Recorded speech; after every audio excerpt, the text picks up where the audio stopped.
सत्य को नारायण के रूप में पूजना ही सत्य नारायण की पूजा है। इसका दूसरा अर्थ यह है कि संसार में एकमात्र नारायण ही सत्य है, बाकी सब माया है। सत्य में ही सारा जगत समाया हुआ है। सत्य के सहारे ही शेष भगवान पृथ्वी को धारण करते हैं। श्री सत्य नारायण व्रत का वर्णन देवर्षि नारद जी के पूछने पर स्वयं भगवान विष्णु ने अपने मुख से किया है।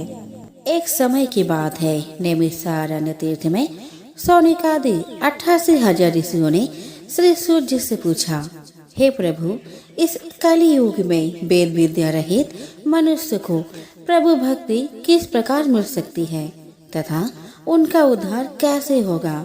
हे मुनि श्रेष्ठ, कोई ऐसा तप बताइए जिससे थोड़े समय में ही पुण्य मिले और मनोवांछित फल भी मिल जाए। इस प्रकार की कथा सुनने की हम इच्छा रखते हैं। सर्व शास्त्रों की ज्ञाता सूर्य जी बोले, हे वैष्णव में पूज्य, आप सभी ने प्राणियों के हित की बात पूछी है, इसलिए मैं एक ऐसे श्रेष्ठ व्रत को आप लोगों को बताऊंगा जिससे नारद जी ने लक्ष्मी नारायण जी से पूछा था और लक्ष्मीपति ने मणि श्रेष्ठ नारद जी से कहा था। आप सब इसे ध्यान से सुनिए। एक समय की बात है, योगीराज नारद जी दूसरों के हित की इच्छा के लिए अनेकों लोकों में घूमते हुए मृत्युलोक में जा पहुँचे।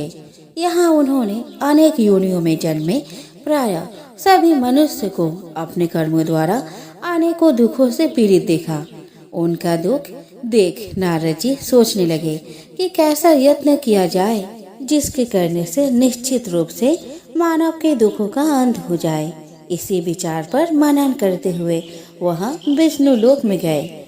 वहाँ वह देवों के इस नारायण की स्तुति करने लगे, जिनके हाथों में शंख, चक्र, गदा और पद्म थे, गले में वरमाला पहने हुए थे। स्तुति करते हुए नारद जी बोले, हे भगवान, आप अत्यंत शक्ति से संपन्न हैं। मन तथा वाणी भी आपको नहीं पा सकती।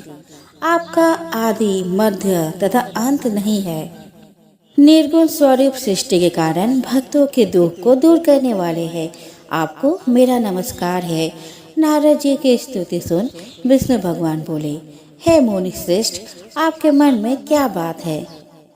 आप किस काम के लिए पधारे हैं, उसे निसंकोच कहो। इस पर नारद मुनि बोले कि मृत्यु लोक में अनेक योनियों में जन्मे मनुष्य अपने कर्मों के द्वारा अनेकों दुख से दुखी हो रहे हैं।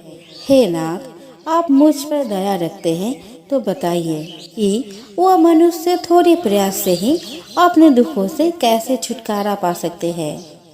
श्री हरि बोले, हे नारद, मनुष्य की भलाई के लिए तुमने बहुत अच्छी बात पूछी है, जिसके करने से मनुष्य मोह से छूट जाता है।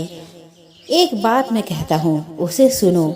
स्वर्ग लोक और मृत्यु लोक दोनों में एक दुर्लभ उत्तम व्रत है जो पुण्य देने वाला है। आज प्रेम वश होकर मैं उसे तुमसे कहता हूँ।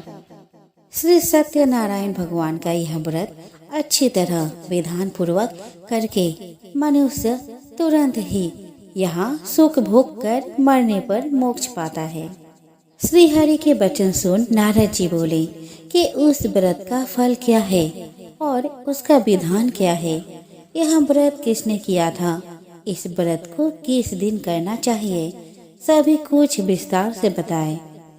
नारद की बात सुनकर श्री हरि बोले, दुख व शोक को दूर करने वाला, यह सभी स्थान पर विजय दिलाने वाला है।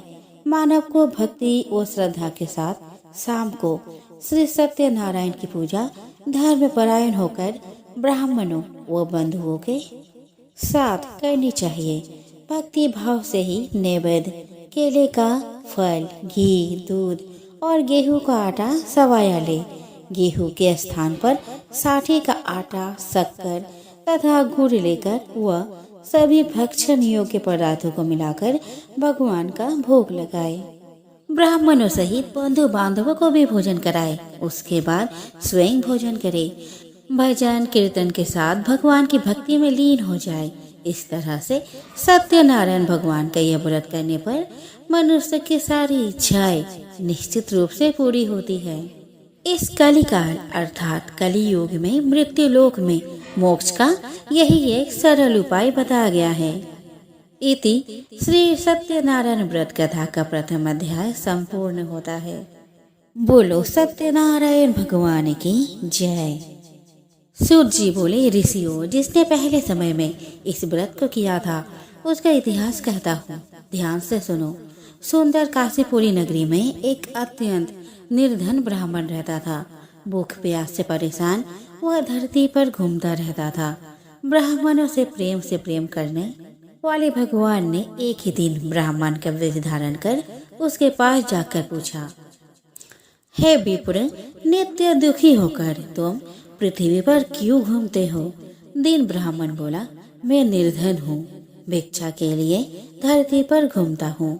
हे भगवान, यदि आप इसका कोई उपाय जानते हो तो बताइए। वृद्ध ब्राह्मण कहता है कि सत्यनारायण भगवान मनोवांछित फल देने वाले हैं, इसलिए तुम उनका पूजन करो। इसे करने से मनुष्य सभी दुखों से मुक्त हो जाता है। वृद्ध ब्राह्मण बनकर आए सत्यनारायण भगवान उस निर्धन ब्राह्मण को व्रत का सारा विधान बताकर अंतर ध्यान हो गए। ब्राह्मण मन ही मन सोचने लगा कि जिस व्रत को वृद्ध ब्राह्मण करने को कहा गया है मैं उसे जरूर करूंगा। यह निश्चय करने के बाद उसे रात में नींद नहीं आई। वह सबरे उठकर सत्यनारायण भगवान के व्रत का निश्चय कर भिक्षा के लिए चला गया। उस दिन निर्धन ब्राह्मण को भिक्षा में बहुत धन मिला, जिससे उसने बंधु बांधव के साथ मिलकर श्री सत्यनारायण भगवान का व्रत संपन्न किया। भगवान सत्यनारायण का व्रत संपन्न करने के बाद वह निर्धन ब्राह्मण सभी दुखों से छूट गया और अनेक प्रकार की संपत्तियों से युक्त हो गया। उसी समय से यह ब्राह्मण हर माह इस व्रत को करने लगा। इस तरह से सत्यनारायण भगवान के व्रत को जो मनुष्य करेगा वह सभी प्रकार के पापों से छूटकर मोक्ष को प्राप्त होगा। जो मनुष्य इस व्रत को करेगा वह भी सभी दुखों से मुक्त हो जाएगा। सूत जी बोले कि इस तरह नारद जी से नारायण जी का कहा हुआ श्री सत्यनारायण व्रत को मैंने तुमसे कहा। हे विप्र, मैं अब क्या कहूँ? ऋषि बोले, हे मुनिवर, संसार में उस विप्र को सुनकर और किस किस ने इस व्रत को किया, हम सब इस बात को सुनना चाहते हैं। इसके लिए हमारे मन में श्रद्धा का भाव है। सूत जी बोले, हे मुनियों, जिसने इस व्रत को किया है वह सब सुनो। एक समय वही विप्र धन व ऐश्वर्य के अनुसार अपने बंधु बांधव के साथ इस व्रत को करने को तैयार हुआ। उसी समय एक लकड़ी बेचने वाला बूढ़ा आदमी आया और लकड़ियां बाहर रखकर अंदर ब्राह्मण के घर में गया। प्यास से दुखी वह लकड़हारा उनको व्रत करके देख विप्र को नमस्कार कर पूछने लगा कि आप यह क्या कर रहे हैं तथा इसे करने से क्या फल मिलेगा, कृपया मुझे भी बताएं। ब्राह्मण ने कहा कि सब मनोकामनाओं को पूरा करने वाला यह सत्यनारायण भगवान का व्रत है। इनकी कृपा से ही मेरे घर में धन धान्य आदि की वृद्धि हुई है। विप्र से सत्यनारायण व्रत के बारे में जानकर करहारा बहुत प्रसन्न हुआ। चरणामृत लेकर वह प्रसाद खाने के बाद वह अपने घर गया। लक्कड़हारे ने अपने मन में संकल्प किया कि आज लकड़ी बेचने से जो धन मिलेगा उसी से श्री सत्यनारायण भगवान का उत्तम व्रत करूंगा। मन में इस विचार को ले बूढ़ा आदमी सिर पर लकड़ियां रख उस नगर में बेचने गया जहाँ धनी लोग ज्यादा रहते थे। उस नगर में उसे अपनी लकड़ियों का दाम पहले से 4 गुना अधिक मिलता है। बूढ़ा प्रसन्नता के साथ दाम लेकर केले, शक्कर, घी, दूध, दही और गेहूं का आटा ले और सत्यनारायण भगवान के व्रत की अन्य सामग्रियां लेकर अपने घर गया। वहां उसने अपने बंधु बांधव को बुलाकर विधि विधान से सत्यनारायण भगवान का पूजन और व्रत किया। इस व्रत के प्रभाव से वह बूढ़ा लकड़हारा धन पुत्र आदि से युक्त होकर संसार के समस्त सुख भोग अंतकाल में बैकुंठ धाम चला गया। इति श्री सत्यनारायण व्रत कथा का द्वितीय अध्याय संपूर्ण होता है। सत्यनारायण भगवान की जय। श्री सत्यनारायण कथा का तृतीय अध्याय। सूत जी बोले, हे श्रेष्ठ मुनियों, अब आगे की कथा कहता हूँ। पहले समय में उल्का मुख नाम का एक बुद्धिमान राजा था। वह सत्य वक्ता और जितेंद्रिय था। प्रत्येक दिन देवस्थान पर जाता और निर्धनों को धन देकर उनके कष्ट दूर करता था। उसकी पत्नी कमल के समान मुख वाली तथा सती साध्वी थी। भद्रशिला नदी के तट पर उन दोनों ने श्री सत्यनारायण भगवान का व्रत किया। उसी समय साधु नाम का एक वैश्य आया। उसके पास व्यापार करने के लिए बहुत सा धन भी था। राजा को व्रत करते देखकर वह विनय के साथ पूछने लगा, हे राजन, भक्ति भाव से पूर्ण होकर आप ये क्या कर रहे हैं? मैं सुनने की इच्छा रखता हूँ, तो आप मुझे बताएं। राजा बोला, हे साधु, आपने बंधु बांधव के साथ पुत्रादि की प्राप्ति के लिए एक महाशक्तिमान श्री सत्यनारायण भगवान का व्रत व पूजन कर रहा हूँ। राजा के वचन सुन साधु आदर से बोला, हे राजन, मुझे इस व्रत का सारा विधान कहिए। आपकी कथा अनुसार मैं भी इस व्रत को करूँगा। मेरी भी संतान नहीं है और इस व्रत को करने से निश्चित रूप से मुझे संतान की प्राप्ति होगी। राजा से व्रत का सारा विधान सुन व्यापार से निवृत्त हो वह अपने घर गया। साधु वैश्य ने अपनी पत्नी को संतान देने वाली इस व्रत का वर्णन कह सुनाया और कहा कि जब मेरी संतान होगी तब मैं इस व्रत को करूँगा। साधु ने इस तरह के वचन अपने पत्नी लीलावती से कहे। एक दिन लीलावती के पति के साथ आनंदित हो सांसारिक धर्म में प्रवृत्त होकर सत्यनारायण भगवान की कृपा से गर्भवती हो गई। 10वें महीने में उसके गर्भ से एक सुंदर कन्या ने जन्म लिया। दिनों दिन वह ऐसे बढ़ने लगी जैसे कि शुक्ल पक्ष का चंद्रमा बढ़ता है। माता पिता ने अपने कन्या का नाम कलावती रखा। एक दिन लीलावती ने मीठे शब्दों में अपने पति को याद दिलाया कि आपने सत्यनारायण भगवान के जिस व्रत को करने का संकल्प किया था उसे करने का समय आ गया है। आप इस व्रत को करिए। साधु बोला कि हे प्रिय, इस व्रत को मैं उसके विवाह पर करूँगा। इस प्रकार अपनी पत्नी को आश्वासन देकर वह नगर को चला गया।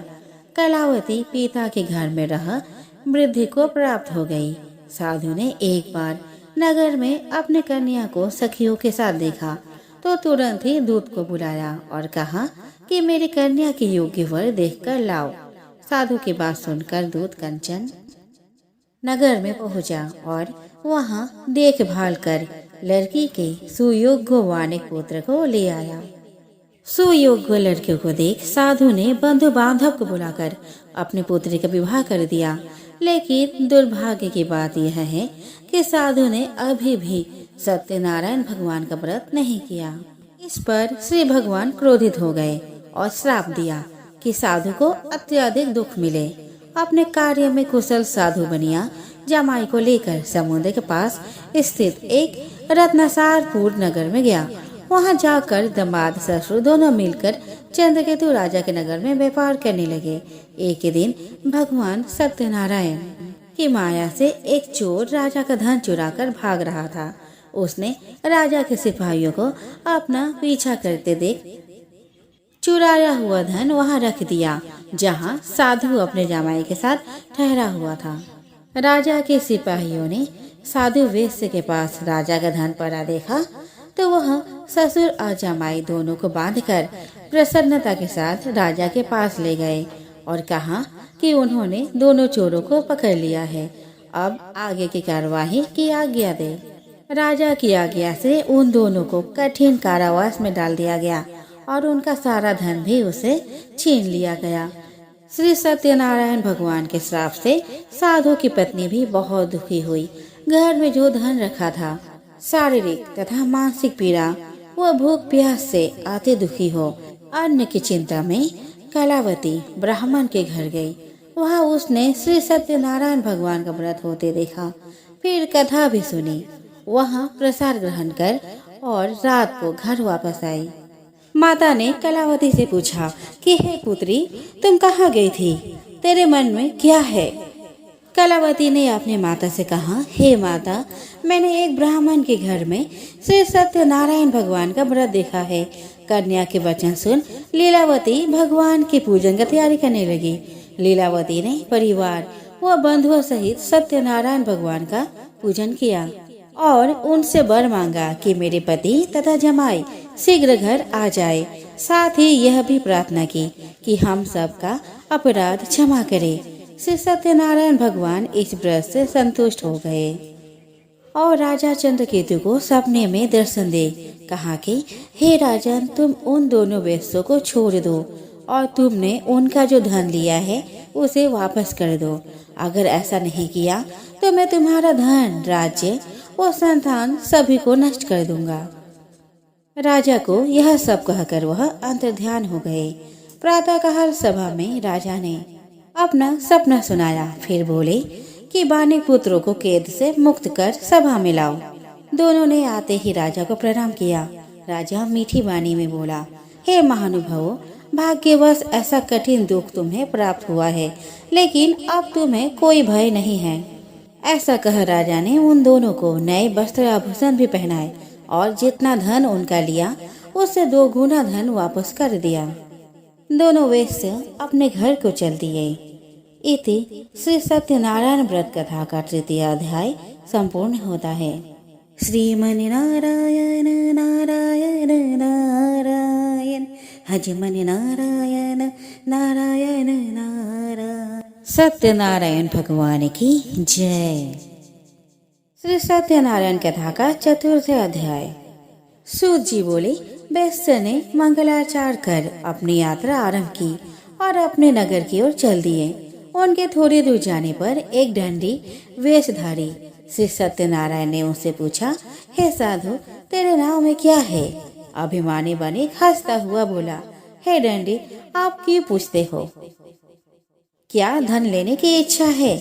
मेरे नाव में तो बैल और पत्ते भरे हुए हैं। वेश्य के कठोर वचन सुन भगवान बोले, तुम्हारा वचन सत्य हो। दंडी ऐसे वचन कह वहाँ से दूर चले गए। कुछ दूर जाकर समुद्र के किनारे बैठ गए। दंडी के जाने के बाद साधु वेश्य ने नित्य क्रिया के पश्चात नाव को ऊंचे उठते देखकर अचंभा माना और नाव में बेल पत्ते देख वह मूर्छित हो गए और जमीन पर गिर पड़े। मूर्छा खुलने पर वह अत्यंत शोक में डूब गया। तब उसका दामाद बोला कि आप शोक न मनाए, यह दंडी का शाप है, इसलिए हमें उनके शरण में जाना चाहिए, तभी हमारी मनोकामना पूर्ण होगी। दामाद की बात सुनकर वह दंडी के पास पहुंचा और अत्यंत भक्ति भाव से नमस्कार करके बोला, मैंने आपसे जो जो असत्य वचन कहे थे उनके लिए मुझे क्षमा कर दे। ऐसा कहकर महाशोकातुर हो रोने लगा। तब दंडी भगवान बोले, हे बानी पुत्र, मेरे आज्ञा से बार बार तुम्हें दुख प्राप्त हुआ है, तू मेरी पूजा से विमुख हुआ। साधु बोला, हे भगवान, आपकी माया से ब्रह्म आदि देवता भी आपके रूप को नहीं जानते, तब मैं अज्ञानी कैसे जान सकता हूँ? आप प्रसन्न हुए। अब मैं सामर्थ्य के अनुसार आपकी पूजा करूँगा। मेरी रक्षा करो और पहले के समान नौका में धन भर दो। साधु वेश्य के भक्ति पूर्वक वचन सुन भगवान प्रसन्न हुए और उसकी इच्छा अनुसार वरदान देकर अंतर्ध्यान हो गए। ससुर जमाई जब नाव पर आए तो नाव धन से भरी हुई थी। फिर वही अपने अन्य साथियों के साथ सत्यनारायण भगवान का पूजा कर अपने नगर को चल दिए। जब नगर के नजदीक पहुँचे तो दूत को घर पर खबर करने के लिए भेज दिया। दूत साधु की पत्नी को प्रणाम कर कहता है कि मालिक अपने दामाद सहित नगर के निकट आ गए हैं। दूत की बात सुन साधु की पत्नी लीलावती ने बड़े हर्ष के साथ सत्यनारायण भगवान का पूजन कर अपनी पुत्री कलावती से कहा कि मैं अपने पति के दर्शन को जाती हूँ, तो कार्य पूर्ण कर शीघ्र आ जा। माता के ऐसे वचन सुनकर कलावती जल्दी से प्रसाद छोड़ अपने पति के पास चली गई। प्रसाद की अवज्ञा के कारण श्री सत्यनारायण भगवान रुष्ट हो गए और नाव सहित उसके पति को पानी में डुबो दिया। कलावती अपने पति को वहां ना पाकर रोती हुई जमीन पर गिर गई। नौका को डूबा हुआ देख वो कन्या को रोता देख साधु दुखी होकर बोला कि हे प्रभु, मुझसे तथा मेरे परिवार से जो भूल हुई है उसे क्षमा करें। साधु के दीन वचन सुनकर श्री सत्यनारायण भगवान प्रसन्न हो गए और आकाशवाणी हुई, हे साधु, तेरी कन्या मेरे प्रसाद को छोड़कर आई है, इसलिए उसका पति अदृश्य हो गया है। यदि वह घर जाकर प्रसाद खाकर लौटती है तो उसे उसका पति अवश्य मिलेगा। ऐसी आकाशवाणी सुन कलावती घर पहुंचकर प्रसाद खाती है और फिर आकर अपने पति के दर्शन करती है। उसके बाद साधु अपने बंधु बांधव सहित श्री सत्यनारायण भगवान का विधि विधान से पूजन करते हैं। इस लोक का सुख भोग वह अंत में स्वर्ग जाता है। इते श्री सत्यनारायण व्रत कथा का चतुर्थ अध्याय संपूर्ण होता है। श्रीमन नारायण नारायण नारायण भज मन नारायण नारायण। श्री सत्यनारायण भगवान की जय। सूत जी बोले, हे ऋषियों, मैं और भी एक कथा सुनाता हूँ, उसे भी ध्यान पूर्वक सुनो। प्रजापालन में लीन तुग्नध्वज नाम का एक राजा था। उसने भी भगवान का प्रसाद त्याग कर बहुत ही दुख भोग किया। एक बार वन में जाकर वन्य पशुओं को मारकर वह बर के पेड़ के नीचे आया। वहाँ उसने ग्वालों को भक्ति भाव से अपने बंधुओं सहित सत्यनारायण भगवान का पूजा करते देखा। अभिमानवश राजा ने उन्हें देखकर भी पूजा स्थान में नहीं गया और न ही उसने भगवान को नमस्कार किया। ग्वालों ने राजा को प्रसाद दिया, लेकिन उसने प्रसाद नहीं खाया और प्रसाद को वही छोड़ वह अपने नगर को चला गया। जब वह नगर में पहुंचा तो वहाँ सब कुछ तहस नहस हुआ पाया, तो वह शीघ्र ही समझ गया कि यह सब भगवान ने ही किया है। वह दोबारा ग्वालों के पास पहुंचा और विधि पूर्वक पूजा करके प्रसाद खाया तो श्री सत्यनारायण भगवान की कृपा से सब कुछ पहले जैसा हो गया। दीर्घ काल तक सुख भोगने के बाद मरणोपरांत उसे स्वर्गलोक की प्राप्ति हुई। जो मनुष्य परम दुर्लभ इस व्रत को करेगा तो भगवान सत्यनारायण की अनुकंपा से उसे धन धान्य की प्राप्ति होगी। निर्धन धनी हो जाता है और भाव मुक्त हो जीवन जीता है। संतानहीन मनुष्य को संतान सुख मिलता है और सारे मनोरथ पूर्ण होने पर मानव अंत काल में वैकुंठ धाम को जाता है। सूत जी बोले, जिन्होंने पहले इस व्रत को किया है, अब उनके दूसरे जन्म की कथा कहता हूँ। वृद्ध सतानंद ब्राह्मण ने सुदामा का जन्म लेकर मोक्ष की प्राप्ति की। लकड़हारे ने अगले जन्म में निषाद बनकर मोक्ष प्राप्त किया। उल्का मुख नाम का राजा दशरथ होकर वैकुंठ को गए। साधु नाम के व्यक्ति ने मोरध्वज बनकर अपने पुत्र को आरे से चीरकर मोक्ष पाया। महाराज तुंगध्वज ने स्वयंभू होकर भगवान में भक्ति युक्त हो कर्म कर मोक्ष पाया। इति श्री सत्यनारायण व्रत कथा का पंचम अध्याय संपूर्ण होता है। श्रीमन नारायण नारायण नारायण भज मन नारायण नारायण नारायण।